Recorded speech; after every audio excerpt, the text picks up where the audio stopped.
ये है आपका सिक्किम का फायर बॉल। वाओ, ऐसा ही निकल सकते क्या?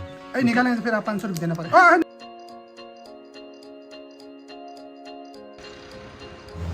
ഹലോ ഫ്രണ്ട്സ്, നമ്മൾ ഇന്ന് ഇതിലെ ഏറ്റവും മനോഹരമായ ഹിമാലയൻ പ്രദേശങ്ങളിലൊന്നായ നോർത്ത് സിക്കിമിലെ ചുങ്താം വാലിയിലേക്കാണ് യാത്ര ചെയ്യുന്നത്. ഞാൻ ഈ നിൽക്കുന്ന ബ്രിഡ്ജിനൊരു പ്രത്യേകതയുണ്ട്. അത് ഈ വീഡിയോയുടെ അവസാനം ഞാൻ നിങ്ങൾക്ക് പറഞ്ഞുതരാം കേട്ടോ. 6000 അടി മേലെ നിൽക്കുന്ന ഈ പ്രദേശത്തെ ജനങ്ങളെല്ലാം വെറും പാവങ്ങളാണ് കേട്ടോ. കുറച്ച് പേരത്തൊക്കെ സംസാരിച്ചപ്പോൾ എനിക്ക് അങ്ങനെയാണ് മനസ്സിലായത്. ഇത് സിഖ് മതക്കാരുടെ ഒരു ഗുരുദ്വാരയാണ്. വഴിയോര യാത്രക്കാർക്ക് താമസിക്കാൻ സൗകര്യം, ഫുഡെല്ലാം ഇവർ നൽകുന്നുണ്ട്. ഈ ഗുരുദ്വാരയുടെ തൊട്ടടുത്താണ് ചുങ്താൻ തിബറ്റ് ക്ഷേത്രം സ്ഥിതി ചെയ്യുന്നത്. ഒരേ സ്ഥലത്ത് അവിടുത്തെ 2 അത്ഭുതങ്ങളായ 2 വ്യത്യസ്ത മതവിഭാഗങ്ങളുടെ ഒരു ആത്മീയമായ ബന്ധത്തെയാണ് ഇത് കാണിക്കുന്നത്. നമ്മുടെ ലാലേട്ടൻ്റെ യോധ സിനിമയിലെ പോലെയുള്ള റിംബോച്ചില്ലേ, അതായത് തിബറ്റൻ ബുദ്ധമതത്തിൻ്റെ സ്ഥാപകനായ ഗുരു പത്മസംഭവ തിബറ്റിലേക്കുള്ള യാത്രക്കിടയിൽ ഇവിടെ വന്ന് ധ്യാനിച്ചതായിട്ട് ഇവർ പറയുന്നു. ഈ ഒരു നദിയാണ് ലാച്ചനും ലാച്ചുവും എന്നീ 2 ഹിമാലയ നദികൾ ഒരുമിച്ചുണ്ടായ തീസ്ത നദി. ഇതിന് ചുറ്റും ഈ കാണുന്ന ടിബറ്റൻ ഫ്ലാഗ് കാണാൻ നല്ല ഭംഗിയാണ്. പക്ഷേ ഇത് കൂടെ നടക്കുമ്പോഴേ നല്ല പേടിയായിരുന്നു. എപ്പോഴാണ് പൊട്ടി വീഴുക എന്നൊരു പേടിയിലായിരുന്നു നടന്നിട്ടുണ്ടായിരുന്നു തന്നെ മുന്നോട്ട്. പക്ഷേ ഈ പ്രകൃതി ഭംഗി കാണുമ്പോൾ മുന്നോട്ട് നടക്കാതിരിക്കാനും പറ്റുന്നില്ല. പിന്നെ എന്തോ ആവട്ടെ വേണം അങ്ങ് നടന്നു ഈ കാഴ്ചകൾ കണ്ട്. അങ്ങനെ നടന്ന് ഒരു ഗ്രാമത്തിലെത്തി. അവരുടെ വീടുകൾ കണ്ടപ്പോൾ തന്നെ ഞാൻ വിചാരിച്ചു, നമ്മളൊക്കെ എത്ര സ്വർഗത്തിലാണെന്ന്. തണുപ്പിൽ നിന്ന് രക്ഷിക്കാനായിട്ട് മരം കൊണ്ടുണ്ടാക്കിയ വീടുകളാണ് കൂടുതൽ ആൾക്കാരും ഇവിടെ താമസിക്കുന്നത്. ഈ മലപ്രദേശങ്ങളിലെ ട്രക്കുകളൊന്നുമില്ല. ഇതാ ഇങ്ങനെയൊക്കെയാണ് ഇവിടുത്തെ ജനങ്ങളെല്ലാം ഒരു സ്ഥലത്ത് വേറെ സ്ഥലത്തേക്ക് സാധനം കൊണ്ടുപോകുന്നത്.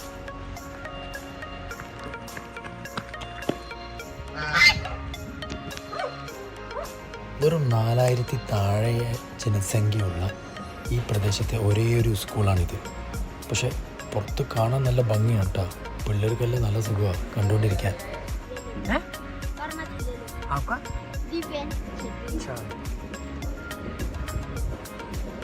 1200 മെഗാവാട്ട് വൈദ്യുതി ഉൽപ്പാദിക്കാൻ ശേഷിയുള്ള ഈ ഒരു ജലവൈദ്യുത പദ്ധതി ഇന്ന് ഇവിടെ നിലവിലില്ല.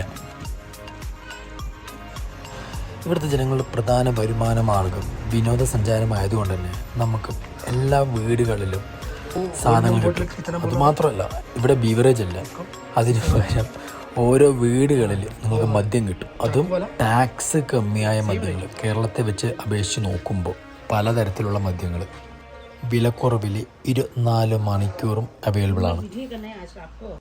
ഇവിടെ കൂടുതലായാലും ബൂട്ടിയ, ലാപ്ച എന്ന സമൂഹത്തിലുള്ള ഗോത്രവർഗ്ഗങ്ങളാണ്. പക്ഷേ നേപ്പാളി ആൾക്കാരെ ഞാൻ ഇവിടെ കണ്ടു കേട്ടോ.